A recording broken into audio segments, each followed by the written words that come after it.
శుభోదయం. ఇది మే 25, 2024 శనివారం. ప్రతి సేవలో వర్తమానికులను తమ వేదికపై ఉంచే 5 రకముల ప్రచారకులను నేను గౌరవిస్తాను మరియు అభినందిస్తున్నాను. ఆ కాపరులు ప్లేను నొక్కడం ద్వారా వారి గొర్రెలు తినగలిగే అత్యధిక నాణ్యత గల విటమిన్లతో ఉత్తమమైన గొర్రెల ఆహారాన్ని ఇస్తున్నారు. టేపులపై ఉన్న దేవుని స్వరం. టేప్లో పేర్కొన్న కళల మాదిరిగానే ఒక కళ బ్రన్హామ్ గుడారంలో వివాహం గురించి ఉంది. అక్కడ వరుడు పరిపూర్ణంగా ఉన్నాడు, కానీ వధువు ఇంకా పరిపూర్ణంగా లేదు. అది ఒక బోధకుడి భార్యను కలువరపరిచింది, ఎందుకంటే సహోదరుడు నెవిల్ సంఘంలో విందు వడ్డిస్తున్నాడు, కానీ అది తాను ఇప్పటి వరకు చూడని ఉత్తమమైన ఆహారం అని ఆమె చెప్పింది. ఆ బోధకుడి భార్య చాలా ఆకలితో ఉంది, కానీ ఆమె బహుశా కలలో బ్రదర్ నెవిల్ దానిని వడ్డించకూడదని అనుకుంది. ఆమె మరియు ఆమె భర్త ఎంతగా కలత చెందారంటే వారు బయటికి వెళ్ళిపోవాలని నిర్ణయించుకున్నారు. వారు ఆత్మీయ ఆహారం, టేపులు మరియు వివాహ భోజనానికి ఆహ్వానాన్ని తిరస్కరించారు మరియు వారు వెళ్ళి వేరే చోట మనిషి తయారు చేసిన ఆహారాన్ని తిన్నారు. సహోదరుడు బ్రన్హామ్ సహోదరుడు బీలర్తో ఈ విధంగా పేర్కొన్నాడు. అతను కూడా 6 కళలో ఒకదాన్ని కలిగి ఉన్నాడు. బ్రదర్ బీలర్ పశువులు చెల్లాచెదురుగా ఉన్నాయనే భయంతో వాటిని చుట్టుముట్టడానికి ప్రయత్నించాడు. బ్రదర్ బ్రన్హామ్ అన్నాడు, సహోదరుడు బీలర్, ఆ ఆవులు పొట్ట నిండుగా ఆహారాన్ని కలిగి ఉన్నాయని, అవి ఎక్కడ ఉన్నాయో అక్కడే బాగా తినిపించబడ్డాయని మీరు గమనించలేదా? మరొక కళలో రాళ్లపై ఏదో రాసి ఉంది మరియు సహోదరుడు బ్రన్హామ్ ప్రజలకు దానిని బయలుపరుస్తున్నాడు. ఇంకొక కళలో బ్రదర్ బ్రన్హామ్ వారందరికీ చెప్పాడు, నేను తిరిగి వచ్చే వరకు ఇక్కడే ఉండి దీనిని చూడండి. బ్రదర్ బ్రన్హామ్ ఇలా అన్నాడు, కానీ చాలా తక్కువ మంది అక్కడే ఉండి నేను వారికి చెప్పిన వాటిని చూశారు. దురదృష్టవశాత్తు చాలా మంది సహోదరులు వాక్యంలో ఉండమని ప్రవక్త వారికి సూచించిన చోట ఉండలేదు. తన స్నేహితులు తన సూచనలను పాటించరని తెలిసి ఈ కళలు ఆ ప్రవక్తను నిరాశపరిచాయి. కానీ నేడు మనం నిజమైన బైబిల్ విశ్వాసులం. మనము అన్ని టేపులను మరియు టేపులపై ఉన్న ప్రతిదీ ప్రభువు ఇలాగూ సెలవిచ్చుచున్నాడని నమ్ముతాం. మనము ఒక మాటను కూడా సందేహించము. మనము పారిపోవడం లేదు. మనము ప్రపంచ వ్యాప్తంగా ఐక్యంగా ఉన్నాము మరియు ప్రవక్తలందరూ పలికిన వాటిని మనము నమ్ముతాము. ఇప్పుడు ఇక్కడ నిజమైన 5 రకముల ప్రచారకులు సహోదరుడు జోసెఫ్ బ్రన్హామ్ ఉన్నారు. మిమ్మల్ని మరియు నన్ను సరైన ఓడలో ఎక్కించడానికి తన వంతు కృషి చేస్తున్నారు.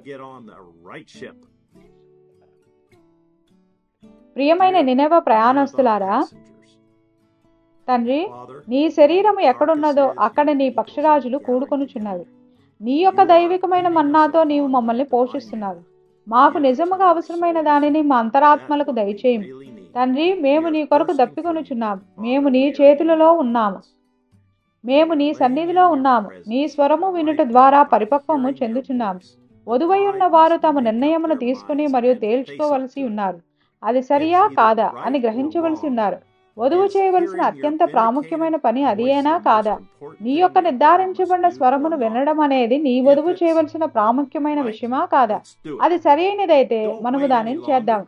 ఇక ఎంత మాత్రమూ వేచి ఉండకండి. ఏది సత్యమో ఏది సరైనదో ఇప్పుడు కనుగొనండి మరియు సరిగ్గా దానితో నిలిచి ఉండండి. అది సత్యమని మేము ఎరుగుదుము. అది ఈ దినమునకై నీవు ఏర్పాటు చేసిన మార్గమని మేము ఎరుగుదుము. నేను ఈ విధంగా కేక వేయవలసినది. సింహము గర్జించును, భయపడని వాడెవడు? దేవుడు ఆజ్ఞ ఇచ్చిన్నాడు, ప్రవచింపకుండు వాడెవడు? మేము దాని వాక్యములో చూస్తున్నాము. నీవు దానిని వాగ్దానం చేసి ఉన్నావు. మౌనముగా నుండి ఊరకుండు వాడెవడు? మాకు ప్రఖ్యాతిగాంచిన ఆలోచన వద్దు. మాకు సత్యము కావలను మరియు మేము కోరుచున్నాము. దేవుడు సత్యమని చెప్పిన దానిని గాక మేము వేరే దేనిని స్వీకరించగోరడం లేదు. మీరు ఏ ఓడలో ఉన్నారో నిర్ణయించుకోవలసిన సమయం వచ్చి ఉన్నది. మీరు నేరుగా మనుష్య కుమారుని నుండి పలుకబడిన మాటను వింటున్నారా, లేదా వేరే దేనినో వింటున్నారా? ఆయన యొక్క వధువుగా ఉండుటకు మీరు వేరే స్వరములను వినవలసి ఉన్నదని ఎవరైనా మీకు చెప్తున్నారా? మీ గృహములలో లేదా మీ సంఘములలో టేపులు ప్లే చేయడం అనేది వధువు చేయవలసిన అత్యంత ప్రాముఖ్యమైన పని కాదని చెప్తున్నారా? మీరు ఎవరి స్వరమును వింటున్నారు? మీకు చెప్పుచున్న ఆ స్వరము ఏ స్వరము? మీ యొక్క మరియు మీ కుటుంబం యొక్క నిత్యమైన గమ్యమును మీరు ఏ స్వరముపై ఉంచుతున్నారు? అది నేను కాదు, అది 7వ దూత కాడు, ఓ కాడు, అది మనుష్య కుమారుడు ప్రత్యక్షపరచబడుటే ఉన్నది. అది ఒక వర్తమానికుడు మరియు అతని వర్తమానం కాదు, అది దేవుడు విప్పినట్టి మర్మమై ఉన్నది. అది ఒక మానవుడు కాదు, అది దేవుడే. ఆ దూత మనుష్య కుమారుడు కాడు, అతడు కేవలం మనుష్య కుమారుని వద్ద నుండి వచ్చిన వర్తమానికుడై ఉన్నాడు. మనుష్య కుమారుడు క్రీస్తై ఉన్నాడు. మీరు పోషింపబడుచున్నది ఆయనపైనే. మీరు ఒక మనుష్యుని మీద పోషింపబడుటలేదు. ఒక మానవుడైతే అతని మాటలు విఫలమవుతాయి, కానీ మీరు మనుష్య కుమారుని యొక్క విఫలము కాని వాక్య దేహముపై పోషింపబడుచున్నారు. మొదటిగా ఆ స్వరమును మనుష్య కుమారుని యొక్క విఫలము కాని వాక్య దేహముగా మీ ముందు ఉంచునటువంటి ఏ స్వరమునైనా వినకండి. వారు ప్రసంగించగలరు, బోధించగలరు, మరియు దేవుడు వారిని దేని కొరకు పిలిచాడో దానంతటినీ చేయవచ్చును. కానీ మీరు వినవలసిన అతి ముఖ్యమైన స్వరం వారిది కాదు.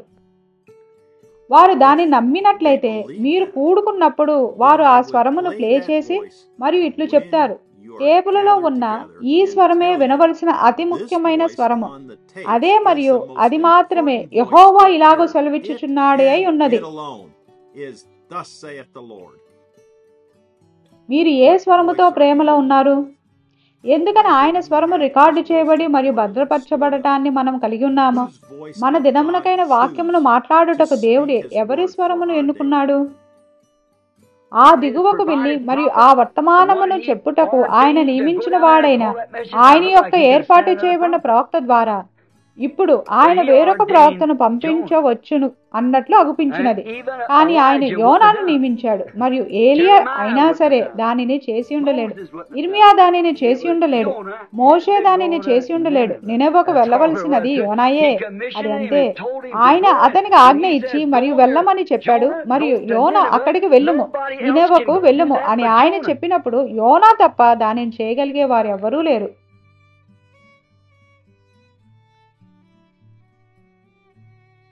దేవుడు మనల్ని జీవమునకై ముందుగా ఏర్పరచుకున్నాడు. ఈ స్వరము మనతో నిత్య జీవము మాటలను పలుకుతుంది. మనకైతే ఇదే దేవుడు ఏర్పాటు చేసిన మార్గమై ఉన్నది. ఇదే మన ఓడ అయి ఉన్నది. మీరు తర్షీషునకు వెళ్లే ఓడలో ఉన్నట్లయితే ఎంతో ఆలస్యమై పోకముందే దానిలో నుండి దిగండి. మీరు ఆలోచిస్తూ లేదా ఏ వైపుకు వెళ్ళాలని లేదా ఏమి చేయాలనే దాని గురించి ఏమైనా ప్రశ్నలు కలిగి ఉన్నాడలా వచ్చి మాతో కూడా పాల్గొనండి. మాతో పాటు ఓడలోనికి రండి. వేట వేయడానికి మేము నినెవకు వెళ్ళుచున్నాము. వారు వెళ్ళగోరినేళ్ల మేము ఆ తర్షీషు ఓడను వెళ్ళనిచ్చుచున్నాము. మేము దేవుని ఎదుట ఒక కర్తవ్యంను కలిగి ఉన్నాము. అది మేము బాధ్యత కలిగి ఉన్న ఒక వర్తమానమై ఉన్నది. టేబుల్ ప్లే చేయనటువంటి ఒక సంఘమునకు మీరు వెళ్ళుచున్నట్లయితే అది తర్షీషుకు వెళ్లే ఓడ అని నేను చెప్పడం లేదు. కానీ ఎవరైనా సరే టేపులలో ఉన్న దేవుని యొక్క స్వరమును మీరు వినవలసిన ప్రాముఖ్యమైన స్వరముగా ఉంచని ఎడల అప్పుడు మీరు మీ ఓడ యొక్క చుక్కాని వద్ద ఎవరు ఉన్నారన్నది మరియు మీరు ఎక్కడికి వెళుచున్నారన్నది సరిచూసుకోవడం మంచిది. ఈ ఆదివారము జెఫర్సన్విల్ కాలమానం ప్రకారంగా మధ్యాహ్నం 12 గంటల సమయమప్పుడు మన ఓడ యొక్క నాయకుడు మనతో మాట్లాడుచు మరియు ప్రభు సన్నిధి నుండి పారిపోవచ్చున్న ఒక మనుష్యుడు 65-02-17 అనే వర్తమానమును మనకు అందించుచుండగా మాతో చేరమని నేను మిమ్మల్ని ఆహ్వానిస్తున్నాను. మనము ఈ ఉజ్జీవమును సరిగ్గా ప్రారంభించుదాం. సరిగ్గా మీరు దేనికై వేచి ఉంటున్నారు? ప్రభు యొక్క రాకడ సమీపములో ఉన్నదని మనము నమ్ముచున్నాము కదా.